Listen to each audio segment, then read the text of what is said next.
बिहार 27 सितंबर 25 असदुद्दीन ओवैसी का सीमांचल न्याय यात्रा, कहा पाकिस्तान से किसी तरह का समझौता बर्दाश्त नहीं। पूर्णिया बिहार से मोहम्मद इरफान कामिल की खास रिपोर्ट यूपी आज तक news channel. Purnia Bihar. AIMIM के राष्ट्रीय अध्यक्ष और हैदराबाद सांसद असदुद्दीन ओवैसी ने रोहटा में जनसभा को संबोधित करते हुए कहा कि पार्टी का ऑफर तेजस्वी यादव ने ठुकरा दिया। उन्होंने कहा कि इससे महागठबंधन को नुकसान उठाना पड़ सकता है। सभा को संबोधित करते हुए ओवैसी ने कहा कि एआईएमआईएम ने महागठबंधन से केवल 6 सीटें मांगी थी, न तो मंत्री पद की मांग की और न किसी अन्य लाभ की। इसके बावजूद तेजस्वी ने प्रस्ताव अस्वीकार कर दिया। उन्होंने कहा, हम गैरों की चौखट में जाकर भीख नहीं मांगेंगे। सभा में उपस्थित जनता से सीधे मुखातिब होते हुए ओवैसी ने कहा कि आपके पास इतनी ताकत है कि दोबारा अपने वोट से इन्हें कामयाब कर सकते हैं।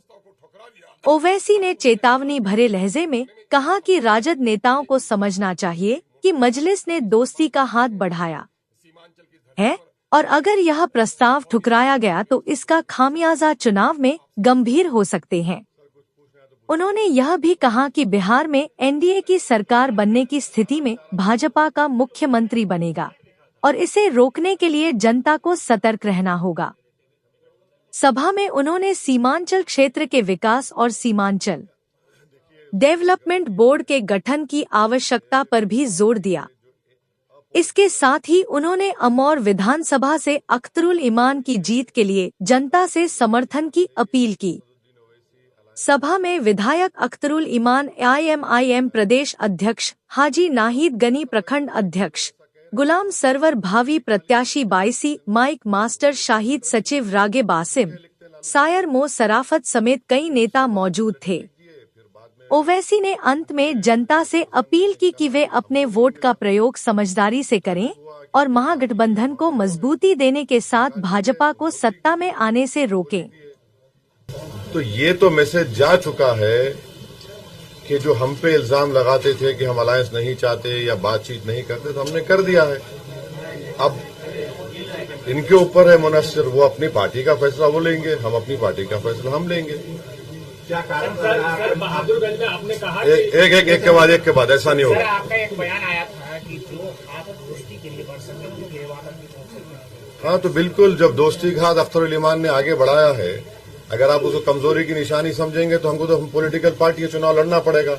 जब चुनाव लड़ेंगे तो जीतने के लिए लड़ेंगे। हर पार्टी जीतने के लिए लड़ती है ना, दोस्ताना मुकाबला तो नहीं होता।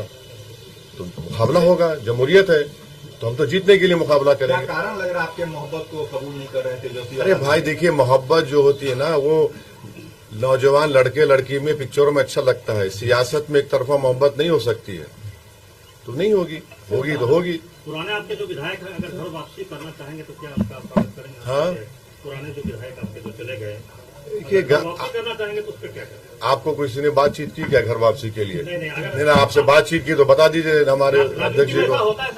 हाँ, नहीं, अगर आपको बताया गया कि घर वापसी करना चाह रहे हैं, तौबा करना चाह रहे हैं, तो बता दीजिए, अख्तर भाई सोच लेंगे। ये जो पूछ चुके दोबारा मत पूछिए। अब देखिए, जब लिस्ट आएगी तो इंशाल्लाह आपको पता चल जाएगा। चुनाव तो लड़ेंगे। एक मिनट, हाँ, सचिन पायलट का बयान आया है कि असदुद्दीन ओवैसी को गठबंधन में लेना चाहिए, इसको आप कैसे देख रहे हैं? देखिए, जनाब सचिन पायलट साहब ने बात कही है तो हम उनका शुक्रिया अदा करते हैं, मगर वो कितना इन्फ्लुएंशियल है, कितना कर सकेंगे नहीं मालूम। मगर आप तमाम की इत्तला के लिए, जब वाइस प्रेसिडेंट ऑफ इंडिया का इलेक्शन हो रहा था, मेरा तो एक ही वोट था। किसको वोट दिया हमने जाकर जस्टिस सुदर्शन रेड्डी साहब को वोट दिया। उस वक्त क्या हो गए, हम दूध के दूल्हे हो गए। आपने कहा था कि जो हमारे सामने आएगा वो नाम हो जाएगा, फिर और होगा। हाँ, बहादुरगंज में वहीं के सजील इमाम लड़ रहे हैं, तो क्या इसी में वो सजील इमाम भी शामिल होंगे? चुनाव है, इलेक्शन है, इलेक्शन में आप जीतने के लिए लड़ते हैं, और जो आप तोड़ मोड़ कर पेश करना चाह रहे हैं, बराए मेहरबानी दिल्ली जाकर बैठिए घर में अपने। हम किस पस मंजर में बोले वो देखिए। क्या बोले हम? जो हमारी पार्टी से भाग गया, किसके पास भागा वो देख लीजिए। सर ओबीसी साहब आप अकेले चुनाव सीमांचल में लड़ेंगे या अलायंस के साथ? अभी तो बहुत कुछ होना बाकी है, अभी खेल बाकी है। सर ऑपरेशन सिंदूर के बाद आपने भारत का प्रतिनिधित्व विश्व में किया जी, लेकिन अभी ये जो क्रिकेट चल रहा है इसमें पाकिस्तान को एक जो है has been given a long route for the propaganda. दिखाते साइन हमने पार्लियामेंट में खड़े होकर भारत सरकार ऑपरेशन सिंदूर के डिबेट में हमने जहां पर हमारी फौज की कामयाबी पर मुबारकबाद दी, हमने भारत सरकार मोदी सरकार से कहा कि मत खेलिए क्रिकेट मैच। इसलिए ठहरिए, क्यों मत खेलिए? क्योंकि मोदी जी बहैसियत प्रधानमंत्री ने कहा कि पानी और खून एक साथ नहीं बह सकता, बातचीत और आतंकवाद एक साथ नहीं हो सकता। हमने पार्लियामेंट में खड़े होकर कहा कि आपका जमीर मर चुका है क्या? आप कैसा क्रिकेट मैच खेलेंगे उनके साथ? अगर हम ये एशिया कप नहीं खेलते या क्रिकेट मैच नहीं खेलते तो कोई आसमान तो सर से गिरने वाला नहीं है। हम जब पानी रोक रहे हैं 80%, और वो पानी का क्या है? Indus water treaty bilateral treaty है। तो बीजेपी जो जस्टिफिकेशन देती है कि हम बायलैटरल नहीं खेल रहे हैं, हम मल्टीलैटरल के, तो पानी क्यों रोक रहे हैं फिर आप? हमने ट्रेड क्यों बंद किया? डायरेक्ट इनडायरेक्ट ट्रेड हमने बंद कर दिया। पाकिस्तान के एयरक्राफ्ट हमारे इंडियन एयर स्पेस में नहीं आ सकते, उनकी कश्ती हमारे पानी में नहीं आ सकती। तो ये तो हिपोक्रेसी है, hypocrisy of the highest order है। बीसीसीआई को कितने पैसे मिलेंगे? 1000 करोड़, 1500 करोड़, 2000 करोड़? हम बीजेपी से पूछना चाह रहे हैं, जो 26 लोगों को सर पर इसलिए गोली मारी गई, आतंकवाद जो पाकिस्तान से आए थे, कि वो हिंदू थे, तो 26 लोगों की जान की कीमत कितनी है बता दीजिए। हम 1000 करोड़ है, 2000 करोड़ है, 3000 करोड़ है, बता दीजिए देश को। सर सीमांचल में मुसलमानों के साथ और भी जो अकलियती तबका उसके साथ हमेशा नाइंसाफी होती रही है, आज इसको किस तरह देख रहे हैं? बिल्कुल नाइंसाफी हो रही है। प्रधानमंत्री आए यहां पर, घुसपैठी का जिक्र कर दिए, यहां पर ज्यादा आबादी बढ़ रही है। हम प्रधानमंत्री से एक रिक्वेस्ट करेंगे बड़े ही ह्यूमिलिटी के साथ कि जो आपकी मुंह बोली बहन बांग्लादेश से दिल्ली में आकर बैठी हुई है, उसको सीमांचल लाइए, हम प्रधानमंत्री को बताते हैं कहां जाता रास्ता बांग्लादेश का, वहां जाकर छोड़ दीजिए। और प्रधानमंत्री जो है, आप जाकर देखिए बॉर्डर का इलाका जो है, आप वहां पर खड़े रहकर देखिए, बांग्लादेश का दिखता इलाका जहां पर चीन एयर स्ट्रिप बना रहा है, उसकी बात ही नहीं करते प्रधानमंत्री। पड़ोस नेपाल में पूरा तख्ता पलट दिया गया, उसकी बात ही नहीं करते। कैसे हो गया? हमारे पड़ोस में 2 रेवोल्यूशंस आ गए, हमको पता ही नहीं है, मगर प्रधानमंत्री को लगता है कि यहां पर सीमांचल में घुसपैठी आ रहे हैं। 65 लाख नाम इलेक्शन कमीशन में जो भी रीजन था निकाल दिए, कौन सा घुसपैठी निकला उस बताओ। तो ये सीमांचल की जनता को बदनाम करने की एक साजिश है, हम इसका कंडेम करते हैं।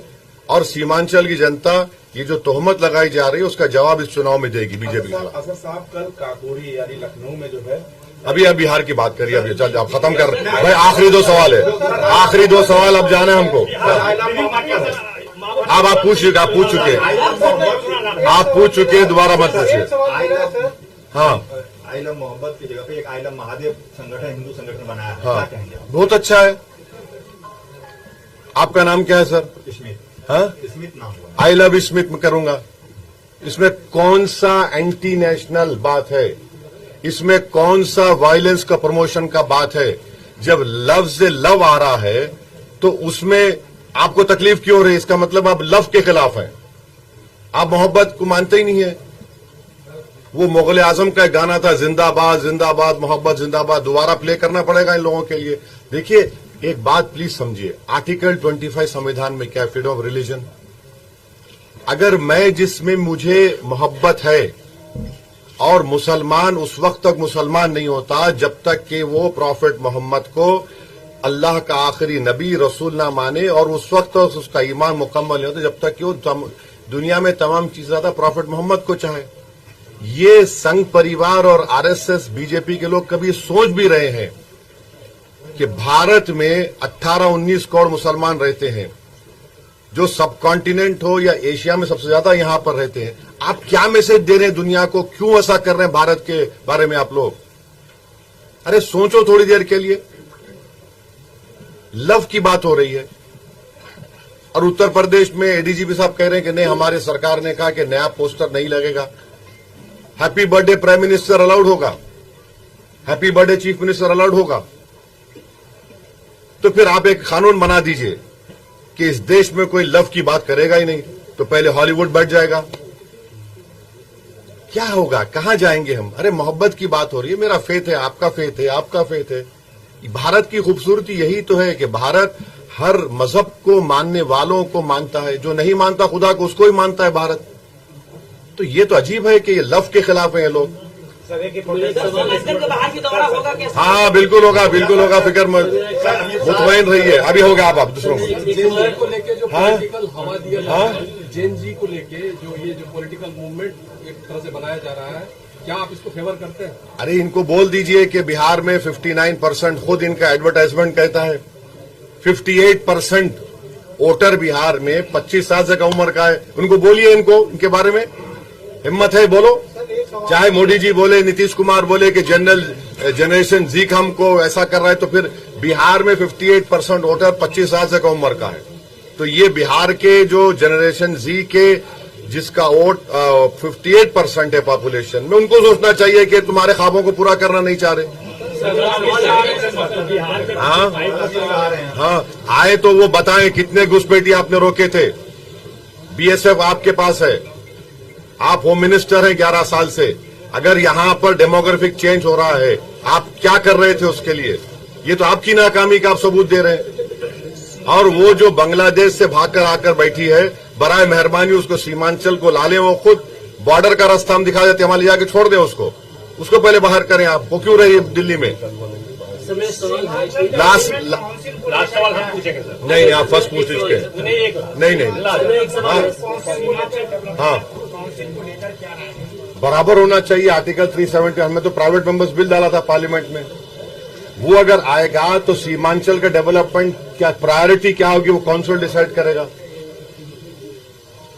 क्या यहां पर अब आपका मखना का क्या रेट मिल रहा है बताइए? यहां पर मकाई का मामला क्या रेट मिल रहा है बताइए? एम्स क्यों नहीं आता यहां पर? गाया में जो इंडस्ट्रियल पॉलिसी यहां पर क्यों नहीं आती? एक बेंच खोलिए हाईकोर्ट का यहां पर। तो दिल्ली से फ्लाइट, अरे एक बिल्कुल नहीं है, अहमदाबाद की हो गई। अब ये बताइए कि एएमयू का एक छोटा सा दो कोर्सेज का, उसको भी आप बंद करना चाहते हैं। पानी आता है, जमीन कट जाती है। हम खुद चश्मदीद गवाह हैं, हम देख चुके हैं। अख्तर भाई से हम जाके रिलीफ बांटे थे एक बार। पुल नहीं है, पुल बनता है तो नदी में धंस जाता है। ये इशूज है सीमांचल के। चलिए, thank you sir, thank you बस, थैंक यू, मैं ज्यादा थैंक यू सर, बहुत